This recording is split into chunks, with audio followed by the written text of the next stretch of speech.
말씀은 출애굽기 1장 15절에서 21절까지입니다. 다 같이 봉독하시겠습니다. 애굽 왕이 히브리 산파 시브라라 하는 사람과 부하라 하는 사람에게 말하여 이르되 너희는 히브리 여인을 위하여 해산을 도울 때에 그 자리를 살펴서 아들이거든 그를 죽이고 딸이거든 살려두라.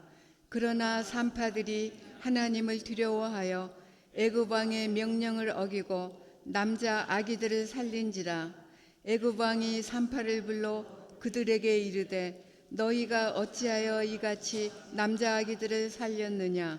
산파가 바로에게 대답하되 히브리 여인은 애굽 여인과 같지 아니하고 건장하여 산파가 그들에게 이르기 전에 해산할떠이다 하매 하나님이 그 산파들에게 은혜를 베푸시니 그 백성은 번성하고 매우 강해지니라. 그 산파들은 하나님을 경외하였으므로 하나님이 그들의 집안을 흥왕하게 하신지라. 아멘.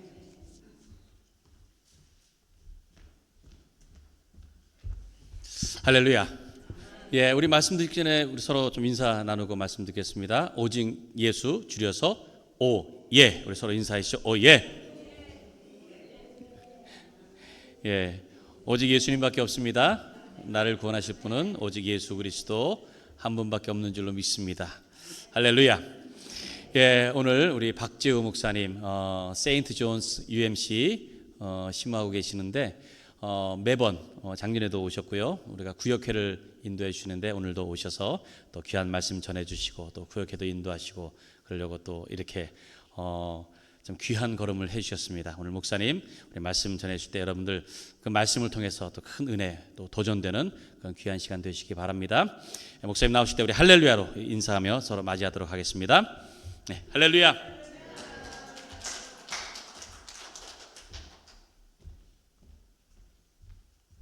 여러분 반갑습니다. 이게 계획한 건지 아닌지 모르지만 우리 이 설교 제목에서 보는 것처럼 두 여인의 출애굽인데 이 아침에 특별 찬송해 주신 우리 두 분 여성 권사님들의 찬양이 이 세파에 찌든 저희들의 심령을 또 하나님의 약속의 땅으로 인도하시는 그러한 그 성령의 감동을 느낄 수 있었습니다. 감사를 드립니다. 네. 저는 사실 미국 교회, 그러니까 이 세빛교회에서 최단거리에 있는 미국 교회에 목회하고 있는 한인 목사라는 이유만으로 이렇게 매년 구역회를 와서 인도하는데 그것도 감사한데 이렇게 또 강단을 맡겨주시고 설교할 수 있는 기회를 주셔서 목사님께도 감사를 드리고 또 초대해 주신 우리 세빛교회 성도 여러분께 감사를 드립니다. 함께 기도하시겠습니다. 하나님 감사합니다. 이 아침에 우리가 함께 나누는 이 말씀을 통해서 우리 로고스이신 하나님이 친히 우리와 함께 거하시고 또 이 말씀 나눔을 통해서 우리 하나님께서 이 땅에 또 성육신한 것처럼 우리도 세상에 나가서 좀 더 변화할 수 있는 그런 모습으로 살아갈 수 있도록 변화의 은혜와 성화의 은혜를 허락하여 주시옵소서. 이 시간에도 허리케인으로 인해서 수해로 고통당하고 있는 우리의 이웃들과 그리고 도처의 전쟁과 갈등과 폭력으로 신음하고 상처받고 또 생명을 잃어가고 있는 주의 자녀들에게도 주님의 위로하심과 소망이 함께하여 주시옵소서. 예수님의 거룩하신 받들어 감사 기도드립니다. 아멘. 오늘 이 시간에 우리가 함께 읽은 말씀은 출애굽기 1장의 말씀인데 제 생각에는 신구약 66권을 통해서 가장 평가가 안 된 인물이 이 본문에 등장하는 두 산파가 아닐까 생각을 해봅니다. 진짜 기록이 없어요. 그러니까 출애굽기라고 하는 방대한 이 성경 이 권에 달랑 1장, 그것도 10절도 채 되지 않는 그 내내봤자 6, 7절에 해당되는 이 본문 속에 이 두 산파는 이름만 딸랑 남기고 등장하다가 사라집니다. 그런데 우리가 알고 있는 이스라엘 사람들은, 또 히브리 사람들은 확실하잖아요. 은혜를 준 사람에게는 은혜를 끝까지 기억하고, 자기들한테 해코지 한 사람은 끝까지 가서 추격해가지고 보복을 하는 그런 민족입니다. 그래서 지금도 계속해서 나치 600만 학살에 가담했던 그런 전범들을 90이든 100살이든 지구 끝까지 추적해서 그를 잡아다가 전쟁 범죄 재판에 세우고 그 값을 치르게 하지 않습니까? 그리고 이스라엘 백성들이 잘하고 있는 것 중에 하나는 뭐냐면 그들에게 은혜를 베풀었던 사람들을 잊지 않는 거예요. 그래서 아주 수십 년 전입니다만 쉰들러 리스트라는 영화 기억하시죠? 유태인 감독인 스티븐 스필버그가 압제당하던 그런 이스라엘 백성들을 도왔던 한 독일인 사업가의 이야기를 잘 만든, 그래서 은혜를 기억하는 그런 영화를 만든 바가 있습니다. 자, 그렇다면 왜 오늘날의 이 영화 감독들과 이스라엘 정부들은 two midwives list, 두 산파의 리스트라고 하는 그런 이야기는 신경 쓰지 않는 것일까? 그것이 제가 갖고 있는 항상 꾸준한 질문이었습니다. 왜냐하면 엄청난 업적이거든요. 이 본문에 보게 되면은 언제부터 언제까지 이 두 산파가 몇 명의 사내 아이들을 구했는지 모르지만은, 그러나 일단은 생명을 구했다는 것에 대해서는 대단한 겁니다. 그리고 그 산파들의 손에 의해서 건진받은 그 사내 아이들이 훗날 대대손손 내려가다 보면은 다 오늘날의 또 주요한 이스라엘의 어떤 백성들 아니겠습니까? 그렇죠? 거슬러 올라가다 보면은 그 조상이 걸릴 법한데 왜 오늘날 우리들은 두 산파에 대해서 무관심할까? 그리고 이 성경을 보게 되면 대개 신앙에 뛰어난 인물들을 열거한, 특히 구약 쪽에 있는 많은 인물들을 이제 신약에 와서 열거했을 때에 대략 한 세 정도의 이 성경에서 발견할 수 있죠. 그게 뭐냐면 사도행전 7장입니다.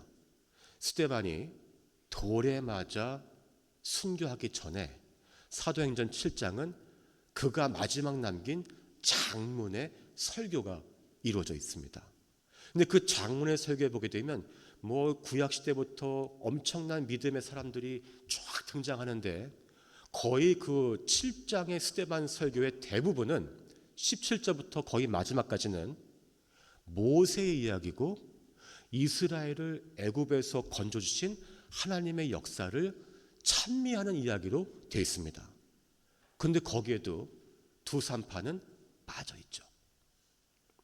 우리가 잘 알고 있는 믿음장 히브리서 11장도 엄청나게 지금 그 믿음의 선진들이 줄줄이 이어져 나오고 있지 않습니까? 거기에도 모세의 이야기는 등장하지만 그 전후 맥락에서 이 두 산파의 이야기는 빠져 있습니다. 그리고 우리가 알고 있는 마태복음 1장 예수 그리스도의 족보, 거기도 보통 우리가 아는 듯이 4명의 여인들이 등재되어 있는데 왜 수많은 히브리 남자아이들을 구한 두 산파는 왜 안 적혀 있을까? 오늘날 우리들이 갖고 있는 윤리와 도덕의 잣대에서 그 예수님의 족보에 등장하는 4명의 여인보다 이 두 산파가 나으면 나았지, 잘나면 잘났지 결코 시쳇말로 꿀릴 게 없는 사람들인데 족보에는 등장하고 있지 않습니다. 이게 왜 그럴까? 의도적인 것인가? 아니면 계획적인 것인가? 딱 출애굽기 1장에만 이 두 산파는 등장했다가 퇴장을 하고 있습니다. 일부 성서학자들은 이 두 히브리 산파가 히브리 사람이 아닐 수 있다는 데에 많은 이 무게를 두고 있습니다. 다시 말하면 애굽 근처에 살고 있던 타인종이 히브리인 이 촌락 커뮤니티에 들어와서 산파를 했을 수 있다. 이제 최근에 제가 한국 뉴스 보니까 한국은 뭐 저쪽 필리핀에서 가사도우미를 데려다가 뭐 이렇게 뭐 한다는 그런 기사를 본 적도 있는데, 하여튼 많은 수의 성서학자들이 이 히브리 두 산파가 타인종이었다는 그런 의견을 많이 개진하고 있습니다. 여러분 그 마틴 스콜세이지 감독의 플라워 킬링 문이라는 영화를 보신 분 계신가요? 여러분 다 거룩하고 영적이어서 이렇게 세상 영화는 안 보시는 것 같군요. 네, 영화 보지 마십시오. 3시간 25분짜리 영화입니다. 저는 3일에 걸쳐 봤습니다. 시간이 없어가지고. 자, 이 이야기는 뭐냐면 오클라호마 털사라고 하는 도시 부근에 자리 잡고 살았던 19세기에 있었던 오세이지라고 하는 인디언 부족에 관한 이야기입니다. 앤드루 잭슨 대통령 때에 19세기 그 1870년대에 그 대통령이 아메리칸 인디언 원주민들을 대거 종족에 상관없이 서부로 다 몰아버렸습니다. 그때에 이제 오세이지족도 끌려왔죠. 마치 스탈린 정부 치하에 우리 고려인들이 중앙아시아를 막 이동해서 저 카자흐스탄 이런 데 정착한 것처럼 이 인디언들이 그런 수모를 겪었단 말이죠. 그게 1870년대 일이었는데 정확하게 1897년도에 이 오세이지라고 하는 인디언 부족의 마을에 무슨 일이 일어나냐면 어느 날 아침에 딱 보니까 땅이 스물스물 하더니만은 검은색 석유가 팍팍 터져 나오는 거예요. 그래서 이 오세이지 부족이 거주하는 이 촌락에 검은 석유가 엄청나게 쏟아져 나왔습니다. 하루아침에 엄청난 부자가 됐어요. 그래서 그 영화의 첫 번째 씬에 보게 되면 오세이지 부족을 소개하면서 어떻게 말하면 단위 면적당 지구 최고의 부를 누렸던 사람들 이렇게 표현하고 있습니다. 말이 되죠? 단위 면적당. 네. 자, 그렇게 봤다면은 이 히브리 민족들 애굽 치하에 있던 사람들도 만만치 않았을 겁니다. 왜냐하면 대략 이스라엘 사람들이 애굽에서 살았던 것이 430년이라고 성경은 말하고 있죠. 그렇죠? 네. 요셉이 이집트 바로와 딜을 해서 따낸 땅이 고센 땅이었습니다. 고센 땅. 그 고센 땅은 이 나일강 삼각지 가장 비옥한 땅을 요셉이 차지한 거였어요. 왜냐하면 요셉은 그 당시에 7년 풍년과 7년 흉년 이것을 겪으면서 애굽의 총리 대신 되면서 맨 마지막에 여러분 창세기에 보게 되면 어떤 내용이 나오냐면 그 흉년에 떼거리가 없어가지고 식량을 사기 위해서 온 사람들에게 이제는 그러면 너희들 토지를 내놔. 그래서 토지를 다 이렇게 차압을 합니다. 그 말은 뭐냐면 이 요셉은 이집트 애굽에 대한 모든 부동산 정보를 갖고 있었던 얘기죠. 그리고 가장 비옥한 땅인 고센을 꼭 집어다가 그걸 달라고 했습니다. 이유는 뭐냐면 우리 히브리 민족들은 목축업을 하는 사람들인데 이집트 사람들은 목축업을 되게 싫어했거든요. 냄새나고 똥 치우고 막 이런 걸 되게 싫어. 그래서 창세기 46장 34절을 보게 되면 애굽 사람은 다 목축을 가증히 여기나니 이런 말이 있습니다. 그래서 그렇게 된다면은 애굽 치하에 있는 이 히브리 민족 이스라엘 사람들은 그 고센 땅에서 약 400년간을 낙농업을 하지 않았을까? 그래서 낙농업에 그 종사하면서 엄청난 그런 부를 추적하지 않았을까 하는 생각을 해보게 됩니다. 여러분 혹시 식사하실 때 뭐 오트밀 드시는 분들 그 브랜드네임 중에 퀘이커 그런 거 있잖아요. 퀘이커 뭐 오트밀 그런 것처럼 여러분 다 이렇게 한식 드시나 보다 그렇죠? 네. 그러면은 아마도 그 당시에 히브루 뭐 치즈, 히브루 버터, 뭐 히브루 우유 뭐 이런 거 팔면서 불을 남기지 않았을까 생각을 하게 됩니다. 하여튼 그러면서 불을 쌌다 보니까 자연스럽게 다른 그런 인종들 데다가 밑에 그 시종을 삼고 뭐 산파를 쓰고 할 수 있겠죠. 아까 거슬러 말씀드렸던 그 영화에서 보게 되면 그 영화에서 오세지 인디언들이 백인들을 운전기사로 부리고 그리고 하인으로 부리고 그래요. 물론 아메리카 인디언들이 백인을 뭐 돈 주고 쓰지 말라는 법은 없습니다. 인간 다 평등하니까. 그러나 지금 봐서는 굉장히 특별한 상황이었죠. 그렇다면 아마 애굽 지하에서 엄청난 불을 쌓았던 이스라엘 백성들을 돕기 위해서 타인종인 두 산파들이 뭐 고용될 수 있었겠다라는 생각을 자연스럽게 해보게 됩니다. 그러나 오늘 본문에서 우리가 놓치지 말아야 할 두 중요한 사실이 있는데요. 이 두 산파는 이 오늘 본문에 보게 되면 모세와 정면으로 반대되는 행동들을 하게 됩니다.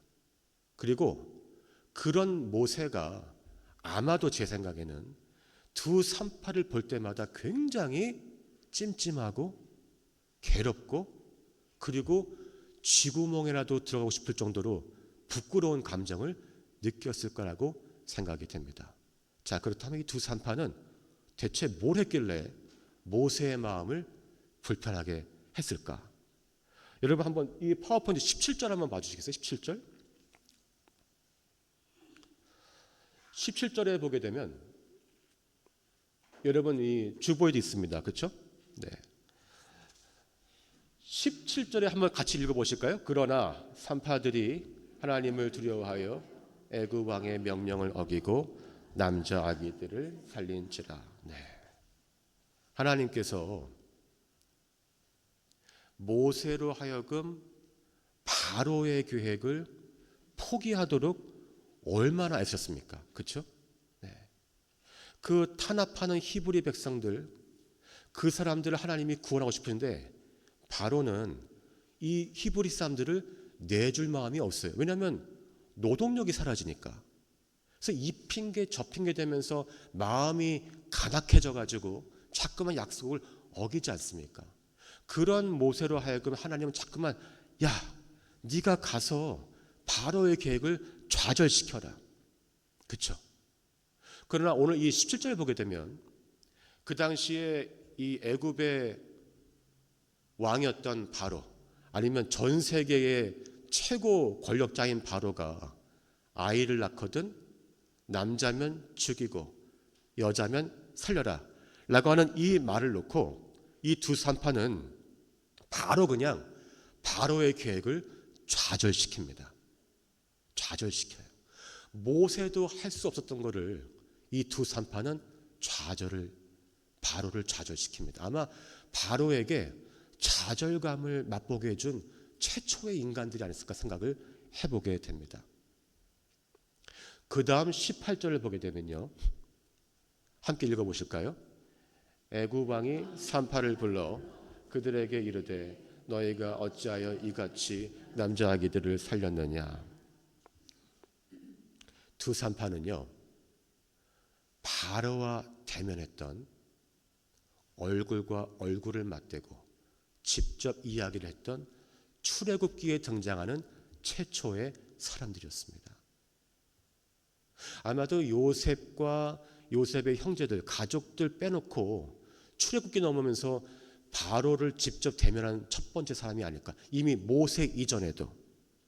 근데 이것은 상당히 모세로 하여금 불편했을 겁니다. 왜냐하면 출애굽기 3장과 4장을 보게 되면 하나님이 계속 말씀하고 계신 게 있어요. 야, 모세야, 네가 가서 바로를 만나라. 나의 뜻을 전해라.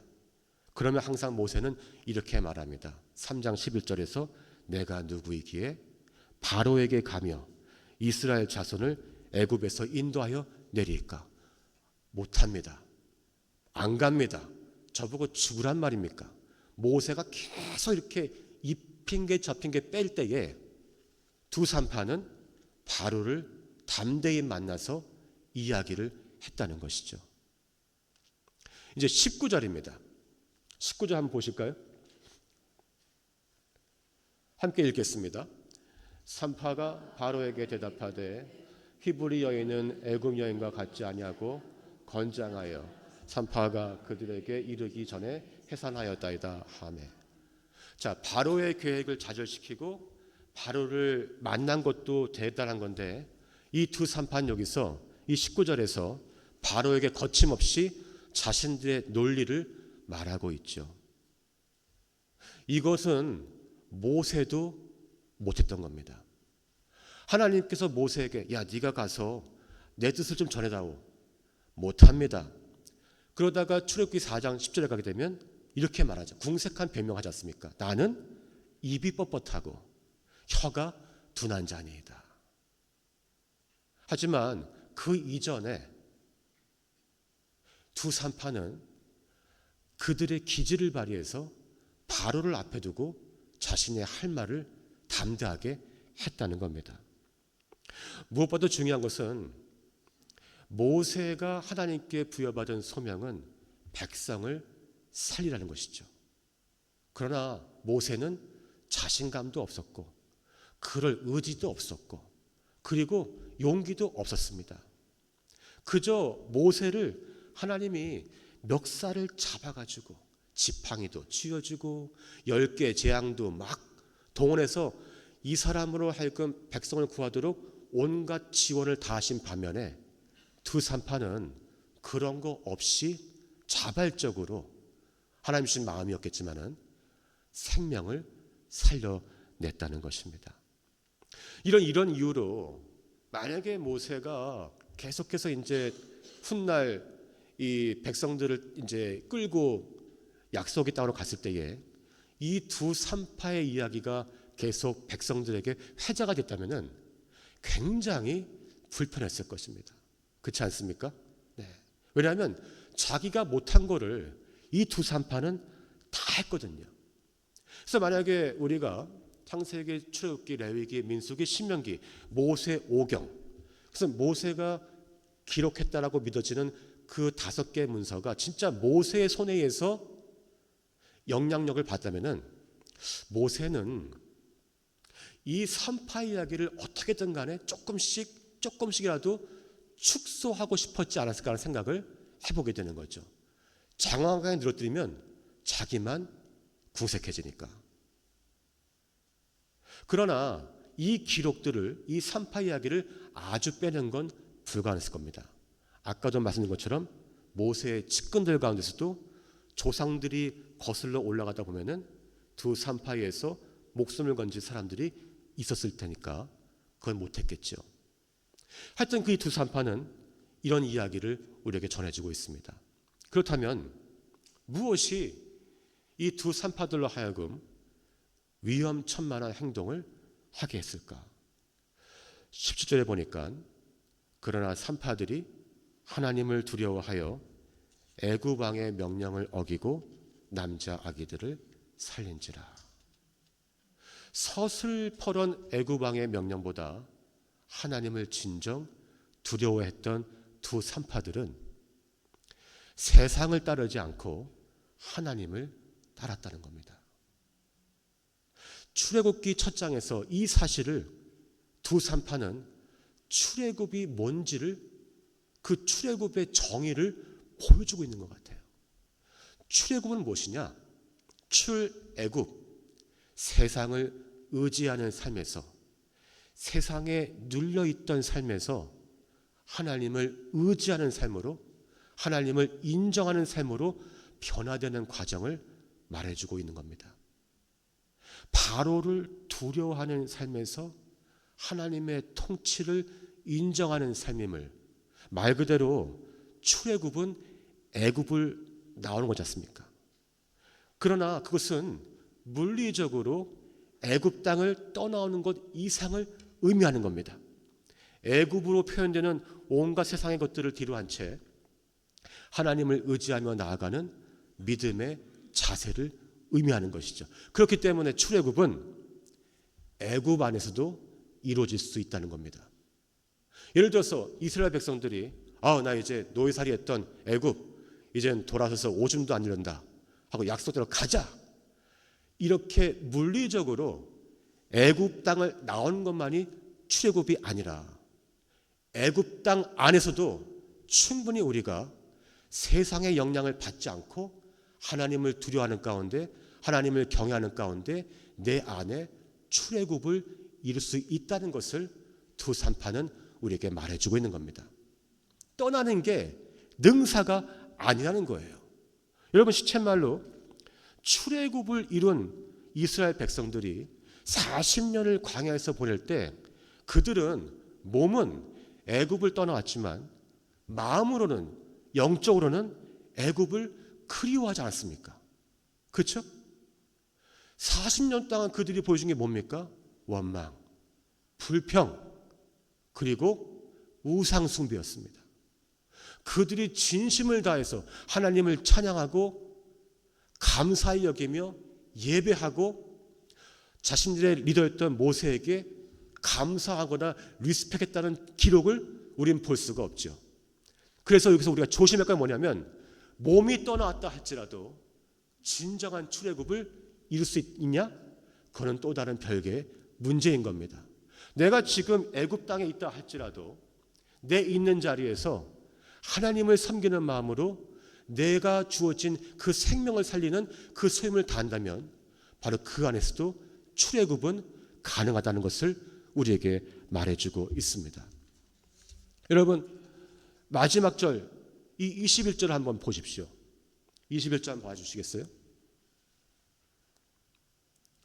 오늘 그 두 산파 이야기는 그렇게 좀 축소하고 축소해서 이렇게 성경에 올릴 법한데, 이 두 여인의 이야기의 마지막 절은 21절입니다. 21절이 뭡니까? 그 산파들은 하나님을 경외하였으므로 하나님이 그들의 집안을 흥황하게 하신지라. 저는 이것이 출애굽기의 결론이라고 생각합니다. 너무 뻔하죠, 그렇죠? 새로울 것도 없어요. 하나님을 경외해라, 너희 집안이 복받을 것이다. 그렇지만 이건 분명한 진리입니다. 내색은 안 하지만 우리들은 모세와 같이 이렇게 쓰임받기를 간구할 때가 얼마나 많습니까? 내가 다니는 교회가 많은 무리들을 영적으로 이끄는 아주 번듯한 모세와 같은 그런 교회가 되기를 원할 때 있지 않습니까? 그러나 꼭 모세처럼 모세와 같은 교회가 아니어도 좋습니다. 내가 있는 곳에서 두 산파들과 같이 그저 한 생명을 귀히 여기고 그들을 살려내기 위해서 애쓰고 노력하는 그런 교회, 그런 성도들이 될 수 있다면 그것 또한 하나님이 귀히 여기지 않을까. 그렇지 않습니까, 여러분? 이 세상에 어떤 세속적인 문화가 득식을 거리는 우리 시대에 생명을 살리는 그런 새빛교회가 되실 수 있기를 바랍니다. 그래서 21절은 그래서 중요한 거예요. 하나님을 경외하였으므로 하나님이 그들의 집안을 흥황하게 하신지라. 아마도 모르건대 40년을 광야에서 약속의 땅을 향해 갔던 그 어떤 이스라엘 백성보다 이 두 산파는 더 많은 축복을 받은 믿음의 사람들이었습니다. 그런 사람들의 삶을 여기 이 자리에 함께한 모든 여러분들에게도 함께 하실 수 있기를 바랍니다. 우리 마지막으로 21절 한번 두 번 읽겠습니다. 21절 한번 봐주시겠어요? 자, 첫 번째 읽을 때는 있는 그대로, 두 번째는 요 앞에 그 산파들은 빼고 여러분의 이름을 넣어서 함께 같이 봉독하는 겁니다. 첫 번째, 그들이 있습니다. 그 산파들은 하나님을 경외하였으므로 하나님이 그들의 집안을 흥황하게 하신지라. 두 번째, 자기 이름 넣어서 박재우는 하나님을 경외하였으므로 하나님이 그들의 집안을 흥황하게 하신지라. 아멘. 기도하시겠습니다. 하나님 감사합니다. 오늘 이 아침에 함께 나눈 이 두 산파들처럼 우리가 좀 더 하나님께로 가까이 나아가기를 원합니다. 세상이 아무리 우리를 하여금 믿음대로, 신앙대로, 양심대로 살게 하기 어렵다 할지라도 우리 마음에 확고히 자리 잡은 그 주님의 말씀을 가지고 세상에 나아가서 능히 생명을 건져내고 살릴 수 있는 그런 두 산파 같은 소명을 감당할 수 있는 새빛교회와 모든 성도들이 되게 하여 주시옵소서. 예수님의 거룩하신 받들어 감사 기도드립니다. 아멘.